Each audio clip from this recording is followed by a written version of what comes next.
આપનું સ્વાગત છે। ભાવનગર પોલીસમાં ફરજ બજાવતા અને હાલ સસ્પેન્ડ નયના બારૈયાએ કર્યો સુસાઇડનો પ્રયાસ। બોટાદની ખાનગી હોસ્પિટલમાં હાલ નયના બારૈયા સારવાર હેઠળ આઈસીયુમાં હાલ બેભાન અવસ્થામાં સારવાર શરૂ। નયના બારૈયાના ભાઈ દ્વારા ડીવાયએસપી ભાવનગર રીમાબા ઝાલા પર ત્રાસ આપવાના લગાવ્યા આરોપ।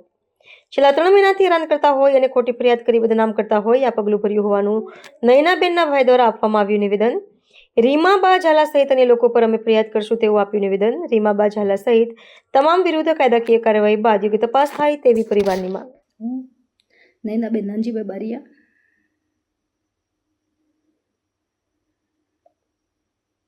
વાત કરવી છે મારે એક ષડયંત્રની કે રીમા ઝાલા દ્વારા મારી ઉપર 5 ગુના નોંધવામાં આવ્યા છે કે જેમાં મારો 1% કે એક પણ ગુનામાં રોલ નહોતો। વાત કરીએ એટ્રોસિટીના આરોપી કે જે મારા દાદાના દીકરા થાય અનિલભાઈ અને મુકેશભાઈ, એના અજાણ્યા 2 ભાણિયા એ રીતે ફરિયાદ નોંધાણી હતી એટ્રોસિટીની। એમાં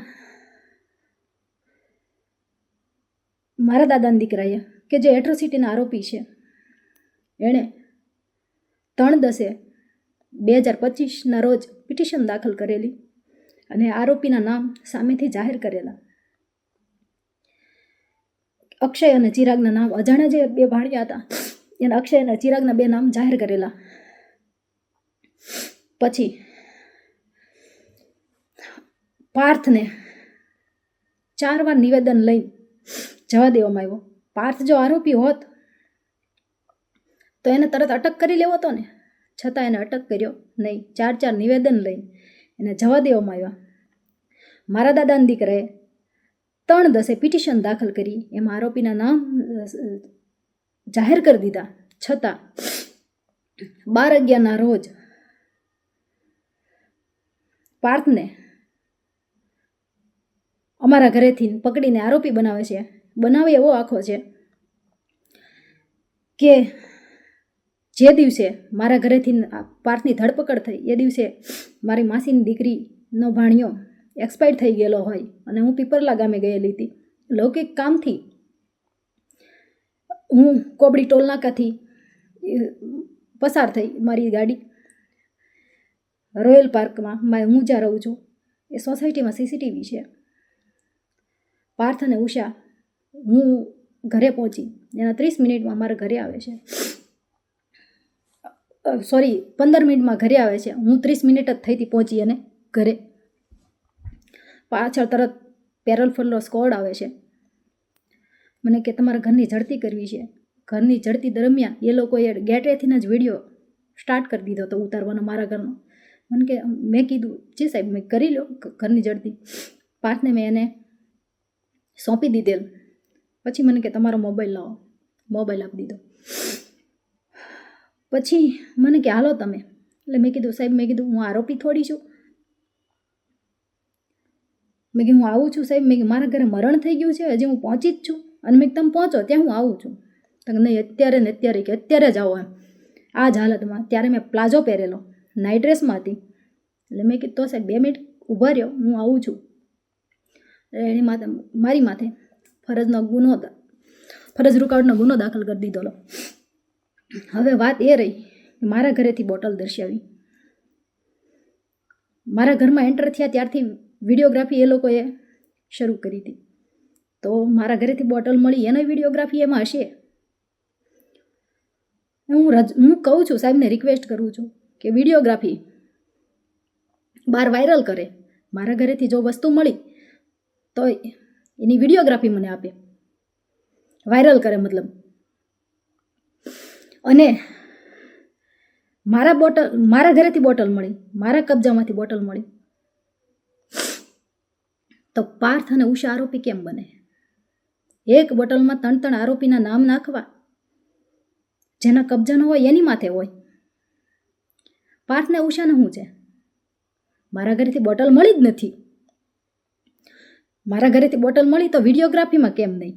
એને વિડીયોગ્રાફી સાથેનું પંચનામું કર્યું છે। એટ્રોસિટી,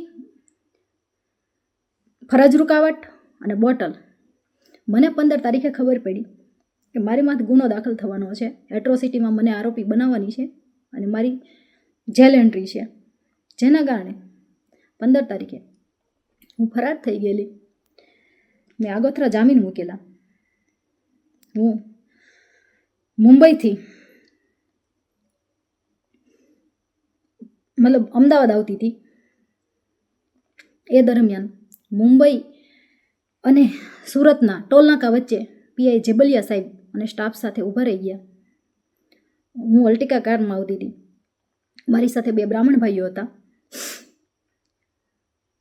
ટોલનાકે પહોંચતા એ લોકોને ઉતારી નાખે છે પીઆઈ જેબલિયા સાહેબ. હું પાછળની સીટમાં સૂતી હતી, આ 2 ભાઈઓ આગળ હતા, એટલે એને ઉતારી નાખે છે, જેનો મને ખ્યાલ હોતો નથી. પાછળની સીટમાં મારી બાજુમાં, એક્ઝેક્ટ મારી બાજુમાં પીઆઈ જેબલિયા સાહેબ આવીને બેસી જાય છે. આગળ એક કોન્સ્ટેબલ ભાઈ ડ્રાઇવિંગ કરે છે ગાડીની. પછી 50 થી 55 કિલોમીટર જેટલું હાલી જાય છે. ત્યારે મારી આંખ ખુલે છે તો જોયું તો મારી બાજુમાં જેબલિયા સાહેબ. આગળ જોયું તો ડ્રાઈવર ભાઈ બદલાઈ ગયા હતા, ઓલા લોકો.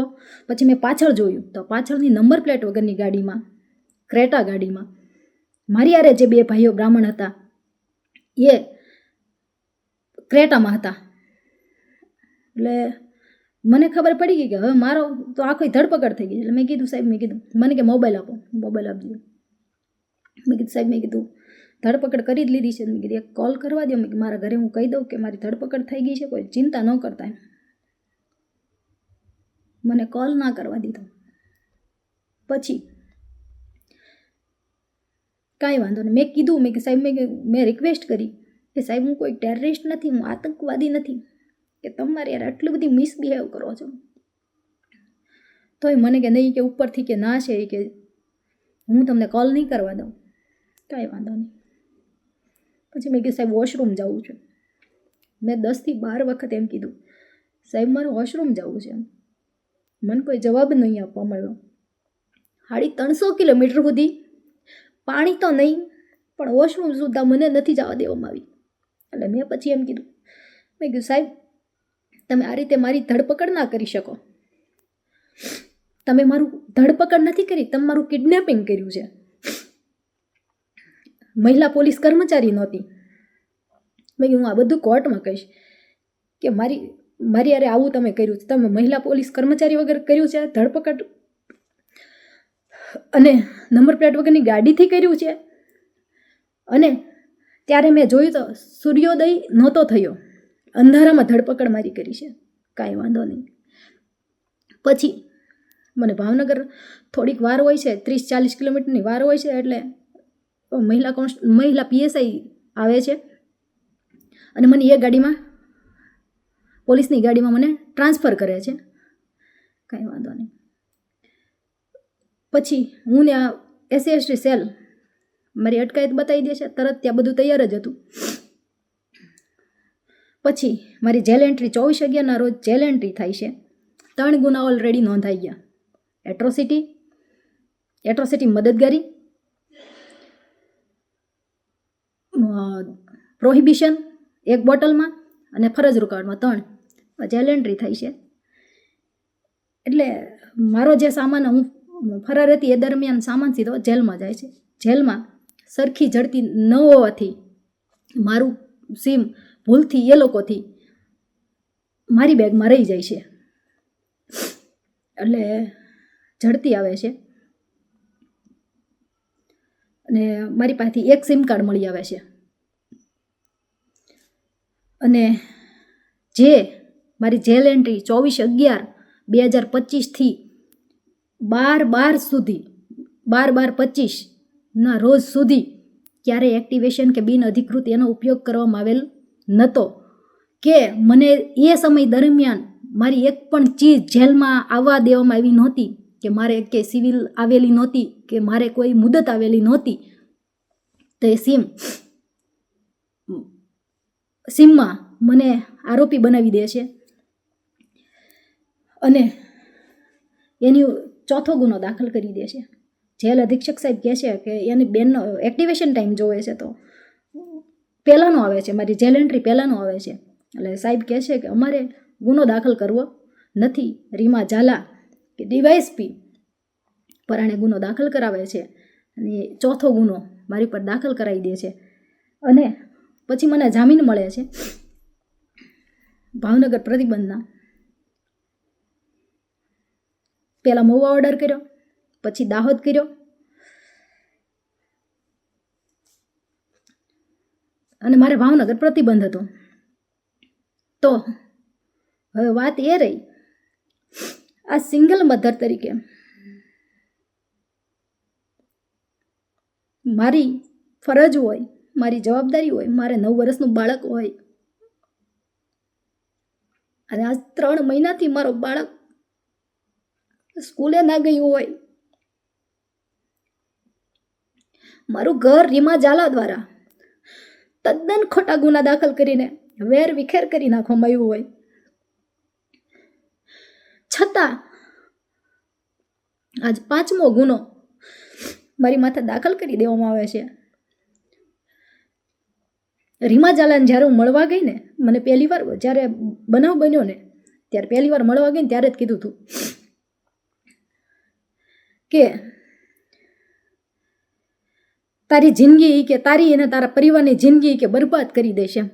તમે કે તમારી હાથ પેઢીમાં કે ક્યારે આવું નહીં જોયું હોય, તમારી જિંદગી કે બરબાદ કરી દેશે, એમ તમને જીવન લાયક નહીં રહેવા દેવાનું. ખરેખર રીમા ઝાલાએ એ વસ્તુ કરી. એસીબીમાં ફૂલ ટ્રાય કરી લીધી, જીએસટીમાં ફૂલ ટ્રાય કરી લીધી, મારા તમામ ગ્રુપમાં કોઈ માણસને બાકી નથી મૂક્યો. રીમા ઝાલાએ તમામ માણસોને ફોન કરીને બધાને બોલાવ્યા કે નૈના વિરુદ્ધ તમે ગુનો દાખલ કરો.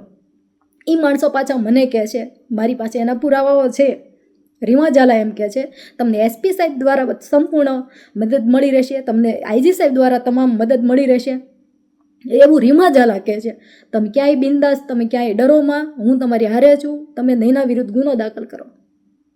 એટલે હું એ કહેવા માગું છું કે મેં કોનું ખરાબ કર્યું છે, કે મારો કોણ દુશ્મન છે, કે આટલી હદે હું કામ મને આટલી ટોર્ચર કરે છે, આજ મને મરવા મજબૂર કરી દીધી છે. મારું ઘર વેર વિખેર કરી નાખ્યું છે. 5 ગુના છતાંય હજી એવું નથી કે મારી ઉપર 6ઠો ગુનો દાખલ નહીં કરે. એને 5 ગુના કરી નાખ્યા, હવે પાસામાં ઠોકાઈ જાઓ. મારું ઘર તો ઓલરેડી એને વેર વિખેર કરી નાખ્યું. મારું બાળક ભાવનગર જે 9 વર્ષનું છે, જેને ભત્રીજો રાખે છે, બેનની ભાણકી રાખે છે, ઘર તો આખું વેર વિખેર કરી નાખ્યું. મારું બાળક 3 મહિનાથી સ્કૂલે નથી ગયું, મારો દાહત ખાતે ઓર્ડર કરી નાખ્યો, મારા બાળકને હું મળી નથી શકતી. છતાં રીમા ઝાલાએ કુંદનને 5મો ગુનો મને દાખલ કરાવ્યો. કુંદનને સામેથી 30/12 SC/ST સેલે મતલબ મહુવા ખાતે બોલાવે છે. એ 2 વોરંટ આપે છે. એ વોરંટ હું રજૂ કરીશ. 2 વોરંટ સામેથી કુંદનને આપે છે કે તમારે